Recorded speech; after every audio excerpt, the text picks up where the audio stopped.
ನಮಸ್ಕಾರ ಸ್ನೇಹಿತರೆ, ನಾನು ನಿಮ್ಮ ಪ್ರೀತಿಯ ರಾಜಧಾನಿ ಶ್ರೀನಿವಾಸ್. ನೀವು ನೋಡ್ತಾ ಇದ್ದೀರಿ ರಾಜಧಾನಿ ಟಿವಿ. ಇವತ್ತು ಬೆಂಗಳೂರು ನಿಮ್ಗೆ ಗೊತ್ತಿದೆ, ಮಹಾನಗರ. ಇವತ್ತು ಗ್ರೇಟರ್ ಬೆಂಗಳೂರು ಅಥಾರಿಟಿ 5 ಮಹಾನಗರ ಪಾಲಿಕೆಗಳನ್ನ ಆವರಿಸಿಕೊಂಡಿದೆ. ಇಂಥ ಬೃಹದಾಕಾರದ ಬೆಂಗಳೂರು ಇವತ್ತು ಬಹಳ ಬೆಳೆದ್ಬಿಟ್ಟಿದೆ. ಇಡೀ ವಿಶ್ವದ ಎತ್ತರಕ್ಕೆ ಬೆಳೆದಿರುವಂತಹ ಬೆಂಗಳೂರಿನಲ್ಲಿ ಅನೇಕ ಸಮಸ್ಯೆಗಳು ನಮ್ಮನ್ನ ಜನತೆಯನ್ನು ಇನ್ನಿಲ್ದಂಗೆ ಕಾಡ್ತಾ ಇದೆ. ಅದು ಏನೇ ಆಗಿರ್ಬೋದು, ಅವೆಲ್ಲ ಪಟ್ಟಿಗಳನ್ನು ನಾವು ಮಾಡಕ್ ಹೋದ್ರೆ ಬೆಳೆಯೋ ನಗರಗಳಲ್ಲೆಲ್ಲ ಈ ರೀತಿ ಸವಾಲುಗಳು ಇರ್ತದೆ ಕಣ್ರಿ ಅನ್ನೋದನ್ನ ನಾವು ರಾಜಕಾರಣಿಗಳಿಂದ ಕೇಳ್ತೀವಿ ಮತ್ತೆ ಕಲಿತೀವಿ. ಹೌದು, ಬೆಂಗಳೂರು ನಗರ ಬೆಳೆದಿದೆ, ಹಾಗೇನೆ ಇಲ್ಲಿ ಬೆಳೀತಾ ಇರುವಂತ ಈ ನಗರಕ್ಕೆ ಬೇಕಾದಂತ ಎಲ್ಲವನ್ನು ಕೂಡ ಸರ್ಕಾರ ಮಾಡ್ಕೊಡ್ಬೇಕಲ್ವಾ. ಅದು ಮೂಲಭೂತ ಸೌಕರ್ಯ ಆಗಿರ್ಬೋದು, ರಸ್ತೆ ಒಳಚರಂಡಿ ಆಗಿರ್ಬೋದು, ಎಲ್ಲವನ್ನ ಸಮರ್ಪಕವಾಗಿ ಮಾಡಬೇಕಾದ ಹೊಣೆ, ಜವಾಬ್ದಾರಿ ಖಂಡಿತ ರಾಜಕಾರಣಿಗಳದ್ದು. ಏನ್ ಮಾಡ್ತಾ ಇದ್ದಾರೆ ರಾಜಕಾರಣಿಗಳು? ಬೇರೆಲ್ಲ ಮಾತಾಡೋದು ಬಿಟ್ಕೊಳ್ಳೋಣ, ರಾಜಕೀಯನೇ ಹೊರತುಪಡಿಸಿ ಮಾತಾಡೋಣ.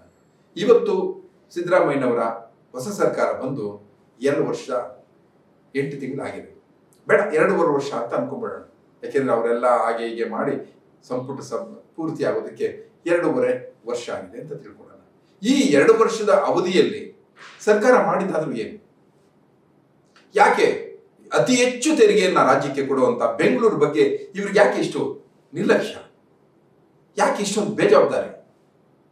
ಮೊದಲನೇದಾಗಿ ಬೆಂಗಳೂರು ಬೃಹತ್ ನಗರ ಪಾಲಿಕೆ ಏನಿತ್ತು, BBMP ವ್ಯಾಪ್ತಿನಲ್ಲಿ ಪಾಲಿಕೆ ಎಲೆಕ್ಷನ್ ಆಗಿ ಎಷ್ಟೋ ವರ್ಷಗಳಾಗೋಯ್ತು.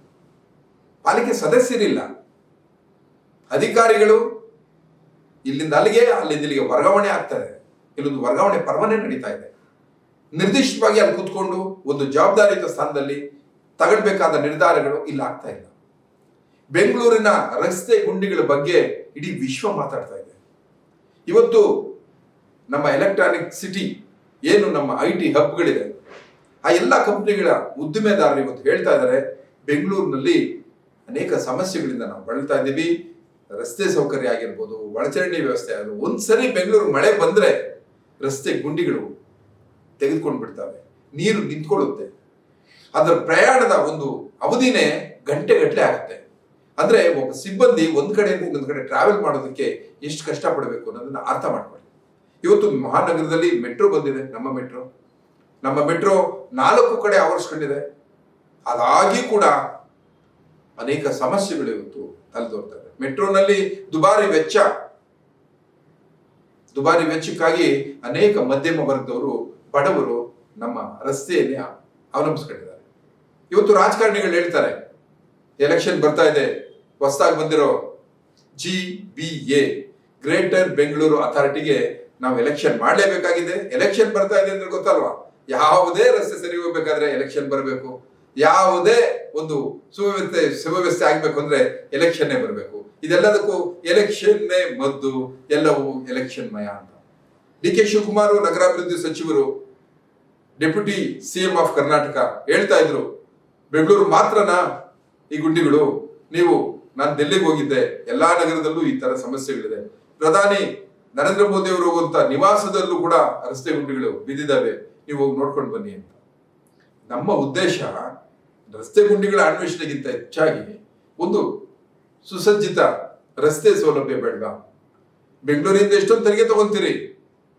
ಬೆಂಗಳೂರಿನಲ್ಲಿ ಇವತ್ತು 1,40,00,000 ಜನ ಬದುಕ್ತಾ ಇದ್ದಾರೆ. ಬಹಳಷ್ಟು ಜನ ವಲಸೆ ಬಂದಿರೋರು, ಉದ್ಯೋಗಕ್ಕಾಗಿ ಬದುಕಿಗಾಗಿ ಇಲ್ಲಿ ಬಂದು ಬದುಕನ್ನು ಕಟ್ಕೊಂಡಿರೋರು. ಅವ್ರ ಪರಿಸ್ಥಿತಿ ಏನು?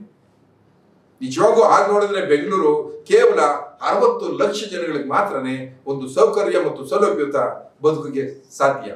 ಅಂಥದ್ದು ಇವತ್ತು 1,40,00,000ಕ್ಕೂ ಮೀರಿದೆ ಅಂದ್ರೆ ಆ ಜನಗಳಿಗೆ ಎಲ್ಲವನ್ನು ಒದಗಿಸ್ಕೊಡ್ಬೇಕಾಗಿರೋದು ನೀವೇ ಮತ್ತು ನಿಮ್ಮ ಸರ್ಕಾರ. ನಿಮಗೆ ಬರುವಂತ ಎಲ್ಲಾ ತೆರಿಗೆ ಎಲ್ಲವನ್ನ ತೆಗೆದು ಗ್ಯಾರಂಟಿಗಳಿಗೆ ಹಾಕ್ಬಿಡ್ತಾ ಇದ್ದೀರಿ. ಯಾವ ಶಾಸಕರು ಸರಿಯಾಗಿ ಅನುದಾನಗಳು ಸಿಗ್ತಾ ಇಲ್ಲ, ಎಲ್ಲೂ ಅಭಿವೃದ್ಧಿಗಳು ಆಗ್ತಾ ಇಲ್ಲ. ಅಧಿಕಾರಿಗಳು ನೀಡಿದ್ರೆ ಏನ್ ಸಿಗುತ್ತೆ ಅನ್ನೋ ಪ್ರಶ್ನೆ ಜನತೆದು. ಗ್ಯಾರಂಟಿಗಳು ನಿಲ್ಸಿದ್ರೆ ಎಲ್ಲೋ ಶಾಸಕರಿಗೆ ಒಂದು ಶಕ್ತಿ ಬರುತ್ತೆ, ಅವರು ಕೂಡ ಅನುದಾನ ತಗೊಂಡು ಒಂದು ರಸ್ತೆ ಅಭಿವೃದ್ಧಿ, ಮೂಲ ಸೌಕರ್ಯಗಳನ್ನ ಮಾಡೋದಕ್ಕೆ ಸಾಧ್ಯ ಅಂತ. ಒಟ್ಟಾರೆ ಎಲ್ಲವೂ ಕೂಡ ಸರ್ಕಾರದ ಮೇಲೆ ನಿರ್ಣಯ ಆಗಿದೆ. ಇವತ್ತು ಎಲೆಕ್ಷನ್ ಬರ್ತಾ ಇದೆ ಅಂತ ರಸ್ತೆ ಗುಂಡಿಗಳು ಮುಚ್ಕೊಳ್ತಾ ಇದೆ. ಆದ್ರೆ ಈ ಗುಂಡಿಗಳು ಮುಚ್ಚಿದ್ರೆ ಸಾಕ, ತೇಪೆ ಹಾಕುವ ಕೆಲಸನೇ ಸಾಕ? ಯಾಕೆ ಇಡೀ ರಸ್ತೆಗಳನ್ನೇ ಸರಿ ಮಾಡುವಂತ ಕೆಲಸ ಆಗ್ಬಾರ್ದು? ಇವತ್ತು ನೀವು ಟಾರ್ ಹಾಕಿ ಡಾಂಬರ್ ಹಾಕಿ ಚೆನ್ನಾಗಿ ರೆಡಿ ಮಾಡ್ತೀರಾ ಅಥವಾ ತ್ಯಾಪೆ ಹಾಕ್ತೀರಾ, ನಾಳೆ ಇನ್ನೊಂದು BWSSBನೋ ಬೆಸ್ಕಾಮೋ ಅಥವಾ ಇನ್ನೊಬ್ಬರು ಬಂದು ಅಗದು ಅಲ್ಲಿ ಮತ್ತು ಗುಂಡಿಯನ್ನ ನಿರ್ಮಾಣ ಮಾಡ್ತಾರೆ. ಬೆಂಗಳೂರಿನಲ್ಲಿ ಯಾರು ಹೇಳೋದು ಕೇಳೋದು ಇಲ್ವಾ? ಬೆಂಗಳೂರಿಗೆ ತನ್ನನ್ನ ತಾನು ಕಾಪಾಡ್ಕೊಳ್ಳುವಂತ ಶಕ್ತಿ ಇಲ್ವಾ? ಇವೆಲ್ಲವನ್ನು ನಾವು ನೋಡ್ತಾ ಹೋಗ್ತಾ ಇದ್ರೆ ನಮ್ಗನ್ಸುತ್ತೆ ನಿಜವಾಗಿ ಇಲ್ಲಿ ಒಂದು ಎಲೆಕ್ಷನ್ ನಡೀಲೇಬೇಕು. ಈ ಎಲೆಕ್ಷನ್ ಇಂದ ಆದ್ರೂ ಆಯಾ ಪಾಲಿಕೆಯ ಸದಸ್ಯರು, ಆಯಾ ಪಾಲಿನ ಕಮಿಷನರು ಇದ್ರ ಬಗ್ಗೆ ಗಮನ ವಹಿಸಬೇಕು. ಹಾಗೇನೆ ಬೆಂಗಳೂರು ನಗರದ ಜನತೆಗೊಂದು ವಿಚಾರ ಏನು ಅಂದ್ರೆ, ಸರಿಯಾದಂತ ವ್ಯಕ್ತಿಯನ್ನ ಅಭ್ಯರ್ಥಿಯನ್ನಾಗಿ ಆಯ್ಕೆ ಮಾಡಿ. ಇಲ್ಲದೆ ಹೋದ್ರೆ ಅವನು ಕೂಡ ತಿನ್ನೋಕೆ ಶುರು ಮಾಡಿದ್ರೆ ಬಹುಶಃ ರಸ್ತೆಯಲ್ಲಿ ಗುಂಡಿಯಲ್ಲಿ ರಸ್ತೆ ನೋಡ್ಬೇಕಾಗತ್ತೆ. ಬನ್ನಿ ಸ್ನೇಹಿತರೆ, ಇನ್ನಷ್ಟು ವಿಷಯಗಳ ಜೊತೆ ನಾನು ನಿಮ್ಗೆ ಸಿಗ್ತೀನಿ. ನಿರಂತರವಾಗಿ ನಮ್ಮ ವಾಹಿನಿಯನ್ನು ನೋಡ್ತಾ ಇರಿ ಅಂತ ಹೇಳ್ತಾ ನಾನಿನ್ನು ಹೋಗಿ ಬರ್ತೀನಿ. ನಮಸ್ಕಾರ.